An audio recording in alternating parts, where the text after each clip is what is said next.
Good afternoon, everybody. It's Marsha, Kansas Misfit. And as you know, yesterday I baked a cherry pie for my husband. Well, it wasn't yesterday, but yesterday's video came out for you to see the pie. And we was going to have some vanilla ice cream to go with it. So the last 45 minutes while it was baking, I told my husband, you got 45 minutes. You can go get some ice cream or whipped cream, whichever one you want, so we can eat the pie. He said, okay. So he took my truck, which what I'm sitting in. And he went to go get the ice cream while I was finishing up the pie. And I don't know, it was like 9:30 in the evening. And the grocery store closes at 10. And he wasn't home until after 10. Well, he wasn't home until way after 10. He didn't even come home. I called. No phone, no answer. I called 5 times, not in a row. Like 30 minutes later, tried again. 30 minutes later, tried again. 2.5 hours, and he still didn't come. I started texting him. I go, you're not answering your phone. You're not texting me. What's wrong? Are you okay? And I was really getting worried because it's just about midnight, and he hasn't been home yet. And I said, what's going on? Then I get a phone from the city of Emporia, which I usually don't answer my calls before I answer them. But anyway, something told me you better answer the phone. I answered the phone, and it was my husband. And I was like, what's going on? He goes, well, it's not good. I go, oh, I thought he wrecked the truck or whatever. And I was like, I was worried. He goes, well, I was driving. Well, he says, it's a long story. And I said, just tell me what happened. He said, well, I'll tell you what, I was coming home when I had the ice cream, and then at the stoplight, this vehicle got really close behind me, and they had their lights on so bright and shining in the mirror and hurting my eyes. I couldn't see, and I crossed over the center line, and then the cops pulled me over. It was a cop following me. And I was like, okay, don't you know you're supposed to, if the cops aren't shining a light in the mirror, you aren't paying attention to your driving, or they wouldn't be doing that. They do that to get your attention because you don't pay attention when they're behind you. Anywho, so he told me that he crossed over the center line, so they pulled him over. And then they asked for his driver's license and registration, insurance, and things. But they were trying to get him to do it too fast or whatever. He didn't get it. So they said, get out of the car or get out of the truck. He goes, what for? He goes, you're under arrest. Put your hands on the cop car and spread your arms and legs, And he's like, okay. So they patted him down, and they was putting the handcuffs on him and everything. And then he had to sit in the back of the hard seat in the cop car, and he said it was hurting his back because he has a metal rod in his back from back surgery that he had, and he has to have balance. Lots of things that hurts him if he can't sit right. Anyway, the back seat is not cushioned like your regular car seats. That is like, I don't know, just hard, really firm, and no cushion. Anyway, he's riding along, and it was like midnight when he called me on the phone, and I was like, can you come and bail me out? And I was like, oh, like he got arrested. And then he goes, you need to bring in some money. He told me how much, which I'm not telling you. And he said, you need to come and bring me some money. I know you don't want to drive my truck, because I don't drive at night, period. And he took my truck, and it got impounded. So I couldn't drive there to get him anyhow. Well, I went ahead and said how much you need. I got the money together, and I was like, I called my daughter. It was midnight, like I said, and she goes to work at 8 o'clock. I called her, and she never answered. So I texted her, and I told her what was going on so that she can understand why I was trying to get a hold of her. She didn't answer those until that morning, like I don't know what time it was, before 8, 'cause she goes to school at 8. She's a paraprofessional helping his teachers. Well, anyway, so I called my grandson, and he never answered either. So I didn't even leave a message. I just went, and I walked. It's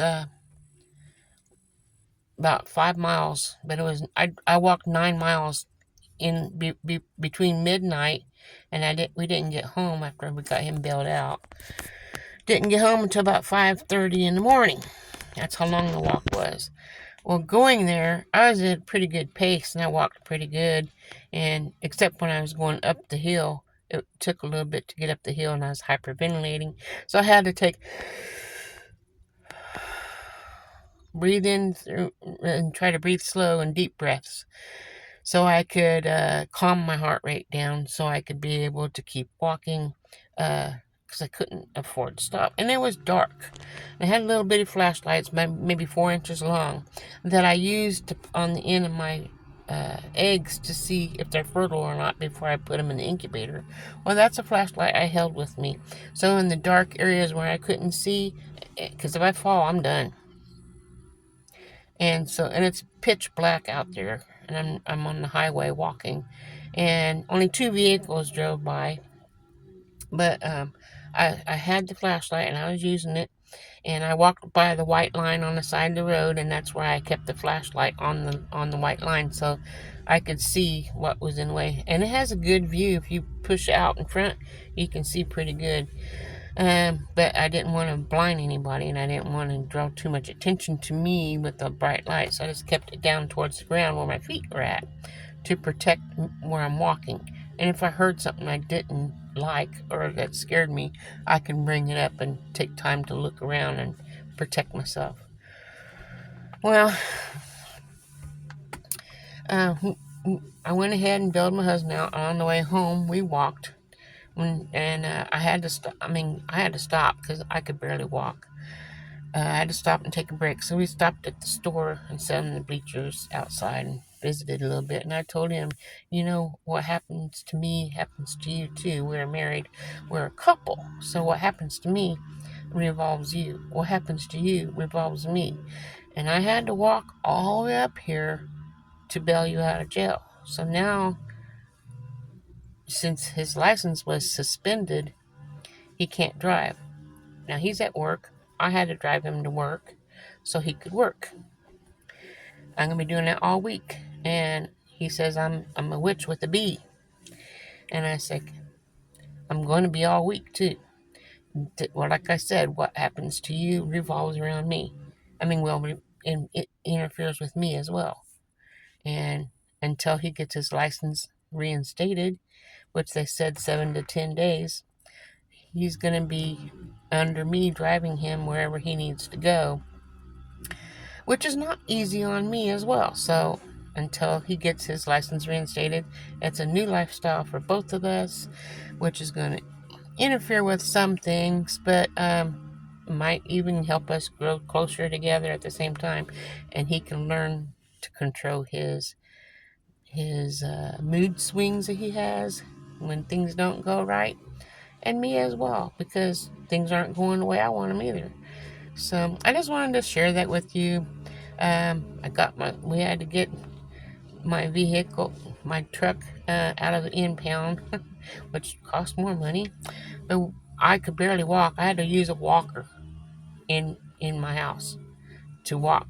I couldn't even turn over in bed. I my where your legs attached to your hips, both of them on both sides, right by the private area, on both legs. I could. It still hurts, but at least I can walk now. My knee, my right knee especially, felt like it was swollen. I could hardly bend it. Couldn't straighten it out. My back, in between my shoulder blades, my stomach. Almost every muscle it took to just get to the jail, and then walking back. At least he walked with me, but he was walking too fast. He had to slow down all the time because I already lost all my energy just going up there, and then we had to walk the 5 miles back. So it's like I said, I'm not walking to get my truck tomorrow. You're going to have to call a taxi or something. Get some more money to come out to do that. But we didn't have to. His sister picked us up and she took us everywhere we needed to go for proof of insurance and everything. So the cops can see that we got the insurance, we got a proper driver. That's legal to drive. And now he's stuck with me being his chauffeur for at least a week. Just want to share that with you, let you know what's going on. And like I said, the good, the bad, and the ugly is on my channel. So thanks for being here, listening to me rant on how things are happening or what things are going on.